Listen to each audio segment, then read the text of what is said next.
दोस्तों, आप सबको फैक्ट्स एंड मोर चैनल की ओर से भारतीय स्वतंत्रता दिवस की बहुत बहुत शुभकामनाएं। दोस्तों, 15 अगस्त 1947 का दिन हर भारतीय के लिए एक नए जीवन के समान था। इस दिन की कीमत अपने आप में बहुत ज्यादा थी। हजारों लोगों की कुर्बानियों के बाद भारत को स्वतंत्रता प्राप्त हुई थी।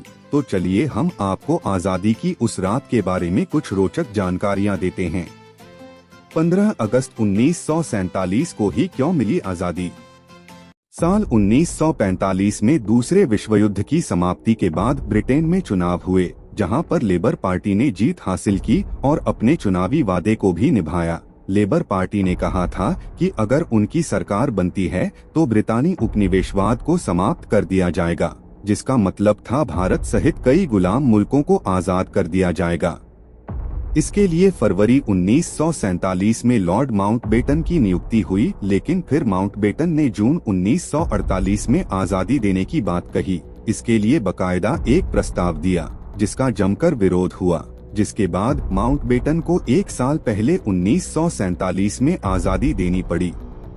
लॉर्ड माउंटबेटन की योजना के तहत 15 अगस्त 1947 को आजादी का ऐलान करने का दिन तय किया गया, क्योंकि इसी दिन 1945 में जापान ने आत्मसमर्पण किया था। लॉर्ड माउंटबेटन ने खुद इसके पीछे का तथ्य भी दिया था कि आखिर उन्होंने 15 अगस्त का दिन ही क्यों चुना था।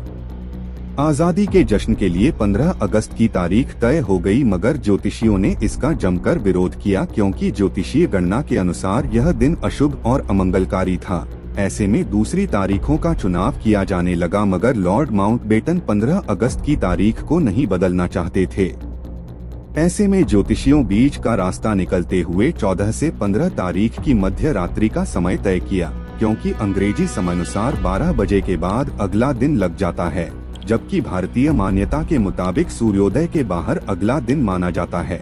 ऐसे में आजादी के जश्न के लिए अभिजीत मुहूर्त को चुना गया, जो 11:51 से शुरू होकर 12:39 तक रहने वाला था, और इसी बीच पंडित जवाहरलाल नेहरू को अपना भाषण भी समाप्त करना था। 15 अगस्त की आधी रात को पंडित नेहरू ने आजादी का ऐतिहासिक भाषण ट्रिस्ट विद डेस्टिनी दिया था। पंडित नेहरू ने यह भाषण वायसराज लॉज, जो मौजूदा राष्ट्रपति भवन है, वहां से दिया था। उस वक्त पंडित नेहरू प्रधानमंत्री नहीं बने थे।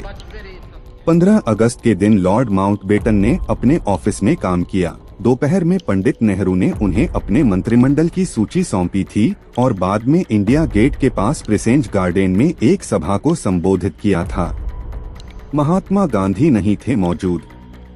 जब राजधानी दिल्ली में आजादी का जश्न मनाया जा रहा था, उस वक्त महात्मा गांधी दिल्ली से हजारों किलोमीटर दूर पश्चिम बंगाल के नोआखली में थे और राज्य में शांति कायम करने का प्रयास कर रहे थे। जानकार बताते हैं कि पंडित नेहरू के ऐतिहासिक भाषण को पूरे देश ने सुना था, मगर गांधी जी नहीं सुन पाए थे। पंडित नेहरू और सरदार वल्लभ भाई पटेल ने महात्मा गांधी को पत्र लिखकर बताया था कि 15 अगस्त को देश का पहला स्वाधीनता दिवस मनाया जाएगा।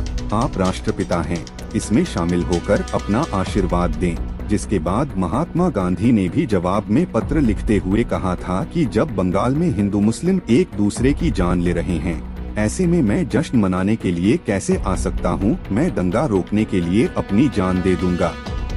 16 अगस्त को लाल किले में फहराया गया था झंडा। हर साल प्रधानमंत्री स्वतंत्रता दिवस के मौके पर लाल किले से झंडा फहराते हैं, लेकिन 15 अगस्त 1947 के दिन झंडा नहीं फहराया गया था। लोकसभा सचिवालय के एक शोध पत्र के मुताबिक पंडित नेहरू ने 16 अगस्त 1947 को लाल किले से झंडा फहराया था। इतना ही नहीं, 15 अगस्त को भारत और पाकिस्तान के बीच सीमा रेखा का निर्धारण भी नहीं हुआ था। इसका फैसला 17 अगस्त को रेडक्लिफ लाइन की घोषणा से हुआ था। देश भले ही 1947 को आजाद हो गया हो, लेकिन हिंदुस्तान के पास अपना खुद का राष्ट्रगान नहीं था। हालांकि रविंद्रनाथ टैगोर ने 1911 में ही जन गण मन को लिख दिया था, मगर 1950 में वह राष्ट्रगान बन पाया था। तो दोस्तों, ये थी भारत के आजादी की सुबह की कहानी। उम्मीद करते हैं हर घर तिरंगा अभियान के तहत आपने भी अपने घर पर तिरंगा फहराया होगा। दोस्तों, अगर आपको हमारा चैनल अच्छा लगता है तो चैनल को सब्सक्राइब जरूर करें। मिलते हैं अगली वीडियो में।